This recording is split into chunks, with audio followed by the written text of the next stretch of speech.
Hello friends.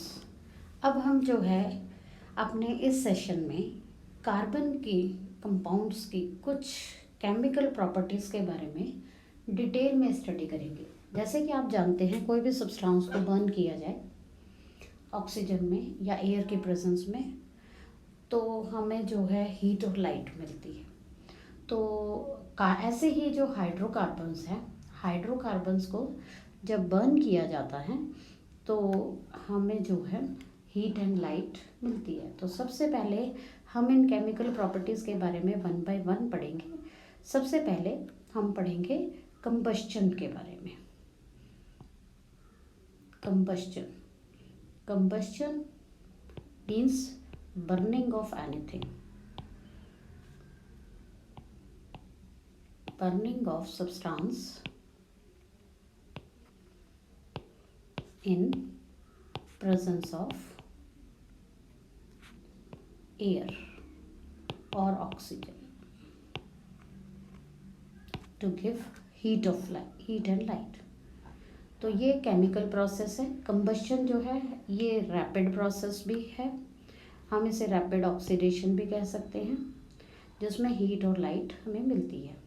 जैसे carbon को जब हम बर्न करते हैं तो ऑक्सीजन के प्रेजेंस में तो हमें कार्बन डाइऑक्साइड मिलती है और हमें हीट लाइट जो है प्रोड्यूस्ड होती है एनर्जी की फॉर्म में। तो ऐसे ही जो है डिफरेंट जो केमिकल जो हैं सब्सटेंसेस है, हाइड्रोकार्बन्स हैं, वो कंबाइन करते हैं और जो है हमें हीट और लाइट देते हैं। अब जो कार्बन है, ऐसे कंपाउंड्स हैं, वो जो है एज ए फ्यूल हम यूज़ करते हैं। आपको मालूम है मोस्टली वाइडली हाइड्रोकार्बन्स को यूज़ किया जाता है, क्योंकि जब हाइड्रोकार्बन्स को हम बर्न करते हैं, जैसे एग्जांपल ले लीजिए मीथेन का। मीथेन को जब हम ऑक्सीजन की प्रेजेंस में हीट करते हैं तो कार्बन डाइऑक्साइड, वाटर और हीट लाइट हमें मिलती है।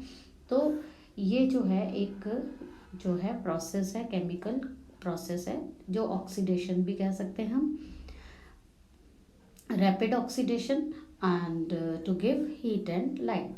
ऐसे ही नेचुरल गैस है हमारे पास, जो बायोगैस है, जिसमें मेन कंपोनेंट क्या होता है, मीथेन होता है। जब हम इसको बर्न करते हैं तो हमें क्या है, हीट और लाइट मिलती है। ऐसे ही जब हम एलपीजी आप जानते ही हैं कि एलपीजी में मेन कंटेंट क्या होता है, दैट इज़ ब्यूटेन C4H10। जब हम इसको ऑक्सीजन में से के साथ बर्न करते हैं तो हमें क्या मिलता है, कंबस्चन जब प्रोसेस होती है तो इसमें भी हमें same carbon dioxide plus water molecules और हीट जो है प्लस लाइट प्रोड्यूस होती है। तो ये भी क्या है, एलपीजी की बर्निंग भी क्या है, एक कंबस्चन प्रोसेस है। ऐसे ही हम अगर सेल्यूलोज कहाँ कहाँ प्रेजेंट है, आप जानते हैं सेल्यूलोज कि कहाँ पर प्रेजेंट है। सेल्यूलोज है लकड़ी में, हमें कॉटन क्लॉथ्स में, पेपर में, इन सब में प्रेजेंट है। और जब ये बर्न करते हैं तो कार्बन डाइऑक्साइड और वाटर दोनों जो हैं हमें मिलते हैं। तो सेल्यूलोज है क्या, ये कार्बोहाइड्रेट है और इसका फॉर्मूला हम जनरल लें तो C6H10O5 है, जिसमें लार्ज नंबर ऑफ मॉलिक्यूल्स हैं which are represented by N। और जब हम इनको बर्न करते हैं तो कार्बन डाइऑक्साइड, वाटर मॉलिक्यूल्स और हीट और लाइट ऑब्टेन होती है। ऐसे ही हम देखें तो जब हम अल्कोहल को बर्न करें, जैसे ले लीजिए एग्जांपल है इथाइल अल्कोहल है, जब हम इसको बर्न करते हैं एक्सेस ऑफ ऑक्सीजन में तो हमारे पास क्या है, कार्बन डाइऑक्साइड, हीट और लाइट मिलती है। तो जितने भी कार्बन कंपाउंड्स हैं जब हम उन्हें बर्न करते हैं वो डिफरेंट काइंड्स की हमें फ्लेम प्रोवाइड्स करते हैं। जैसे मान लीजिए हम अगर हमारे पास सैचुरेटेड हाइड्रोकार्बन्स है, सैचुरेटेड हाइड्रोकार्बन्स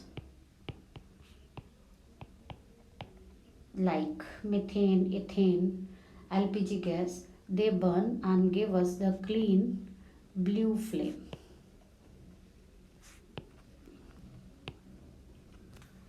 और अगर हम इनको लिमिटेड सप्लाई में saturated hydrocarbons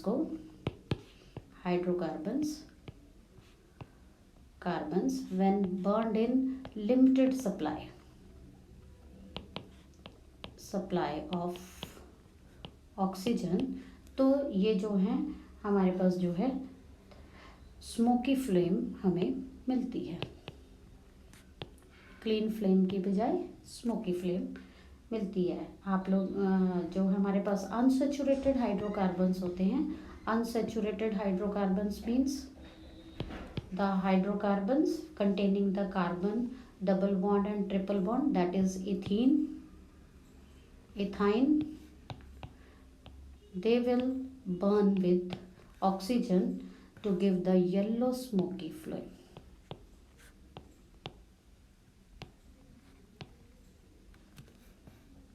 While when kerosene oil is burnt, it is also a carbon compound. So kerosene oil, it will give you, when it is burnt in air, and it will give blue flame. So we can say the different kinds of flames will be obtained. कुछ aromatic compounds भी हम ले सकते हैं। aromatic compounds के बारे में हमने स्टडी किया था। aromatic compounds जो हैं, जब हम जैसे बेंजीन है, इनको जब बर्न करते हैं तो बर्न करने पे हमें जो है सूदी फ्लेम ऑब्टेन होती है। तो फ्लेम की कलर से हम आइडेंटिफाई कर सकते हैं कि डिफरेंट काइंड के जो हाइड्रोकार्बन्स हैं वो डिफरेंट काइंड्स की फ्लेम हमें देते हैं। सो कंबशन एक ऐसी जो है प्रोसेस है, नेचर में हम क्या क्या इसके बारे में देखते हैं, हमने स्टडी किया। चलो एक बार रिकॉल करें कि जो सैचुरेटेड हाइड्रोकार्बन होते हैं, जैसे मीथेन है, इथेन है, प्रोपेन है, ये जो है जब बर्न करते हैं तो अगर सफिशिएंट ऑक्सीजन की प्रेजेंस में हम इन्हें बर्न करें तो हमारे पास कैसी फ्लेम आती है, एक ब्लूइश क्लीन फ्लेम जो है ऑब्टेन होती है। और अगर हम इनको लिमिटेड अमाउंट ऑफ ऑक्सीजन में जो है जब करते हैं तो जो हमारे सैचुरेटेड हाइड्रोकार्बन्स हैं ये हमें स्मोकी फ्लेम देते हैं। आपने अक्सर देखा होगा कई बार जो है कि हमारे जो है यूटेंसिल्स के बॉटम ब्लैकन्ड हो जाते हैं। उसका मेन कारण यही है कि जो उनको जो ऑक्सीजन की सप्लाई है वो लिमिटेड हो जाती है, means their holes are blocked, और उस ब्लॉकिंग होने की वजह से हमें स्मोक की जो है फ्लेम ऑब्टेन होती है। अनसैचुरेटेड जो हाइड्रोकार्बन्स हैं, इथीन, इथाइन, ये येलो स्मोकी या ल्यूमिनस जो फ्लेम है से बर्न करते हैं।